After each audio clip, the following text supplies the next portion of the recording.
अस्सलामुअलैकुम दोस्तों, कैसे हैं आप लोग। उम्मीद करते हैं कि आप तमाम लोग खैरियत से होंगे। दोस्तों, आज की वीडियो में हम कुवैत की कुछ ज़रूरी खबर, ज़रूरी जानकारी जो आ रही है वो आप तक पहुंचाने वाले हैं। आप लोगों से गुजारिश है कि इस वीडियो को आप शुरू से लेकर आखिर तक ज़रूर से देख लें, क्योंकि यह वीडियो आप लोगों के लिए काफ़ी ज़्यादा बड़ी और इम्पोर्टेंट होने वाली है। सबसे पहली खबर, कुवैत के अहमदी हौली और फरवानिया इलाके से 117 लोगों को गिरफ्तार किया गया है। इसमें से ज़्यादातर लोग ऐसे थे जो रेसिडेंस लॉ के खिलाफ वर्जी कर रहे थे। मसलन इन लोगों का वीज़ा खादिम का था और ये लोग किसी दूसरी जगह पर काम करते हुए पकड़े गए हैं। कुछ लोगों का डिलीवरी कंपनियों का वीज़ा था और वो कोई दूसरा काम कर रहे थे, या फिर कुछ का खादिम का वीज़ा था और वो डिलीवरी सर्विस का काम कर रहे थे। अलग अलग काम करते हुए लोगों को ज़्यादातर पकड़ा गया है। तो कुवैत में काफ़ी ज़्यादा भयंकर चेकिंग चल रही है और जो लोग भी अपने कफील या कंपनी से अलग काम कर रहे हैं, ऐसे लोगों को लगातार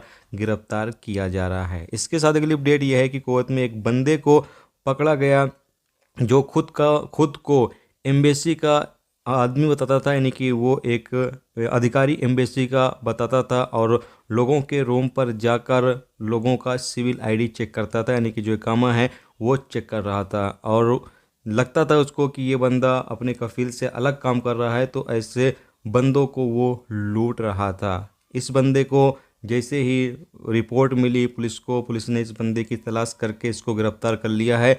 अब इसके खिलाफ जो भी कानूनी कार्रवाई है वो की जाएगी। और आप कहीं बाहर हों या रूम पर हों, कोई आए आपके पास आपकी सिविल आईडी मांगे, तो आपको बिल्कुल भी नहीं देना है जब तक ये कंफर्म ना हो जाए कि ये पुलिस वाला है, तभी आप दें, नहीं तो किसी को भी आप अपनी सिविल आईडी ना दें।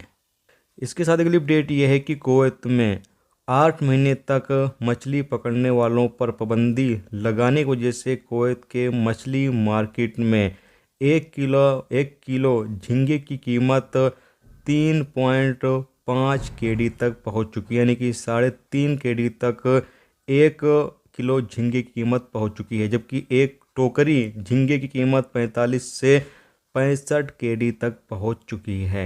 इसके साथ ही एक खबर आपको देना चाहते हैं जापान के हवाले से। जापान में एक बंदा कुत्ता बन गया। जी दोस्तों, इंसान से बंदा कुत्ता बन गया, जैसा कि आप सामने स्क्रीन पर इमेज देख सकते हैं। बताया गया है कि एक बंदा था जापान के अंदर जिसको जानवरों से काफ़ी ज़्यादा लगाव था, काफ़ी ज़्यादा वो जानवर बनना पसंद करता था। एक दिन क्या हुआ कि वो एक कंपनी से मिला और कंपनी को उसने तकरीबन $22,000 यानी इंडियन 12 लाख रुपए देकर उसने कुत्ते का एक पोशाक सिलवाया और बाद में वो इंसान से कुत्ता बन गया। जैसा कि आप सामने स्क्रीन पर वीडियो क्लिप या इमेज के माध्यम से देख सकते हैं, आपको ये नज़र आ रहा है कुत्ता, लेकिन ये इंसान था जो अब कुत्ता बन चुका है। दोस्तों, ये थी आज की कुछ ज़रूरी खबर, ज़रूरी जानकारी जो आप तक पहुंचा दी गई। उम्मीद करता हूं ये वीडियो, ये जानकारी आपको अच्छी लगी हो। अच्छी लगी है तो प्लीज़ दोस्तों वीडियो को लाइक करके ज़रूर जाएं, और जो दोस्त चैनल पर नए हैं उनसे गुजारिश है कि प्लीज़ चैनल को भी सब्सक्राइब जरूर कर लें। वीडियो देखने का दोस्तों बहुत बहुत शुक्रिया। मिलते हैं नेक्स्ट टॉपिक के साथ, जब तक रखिए अपना ख्याल, ओके, खुदा।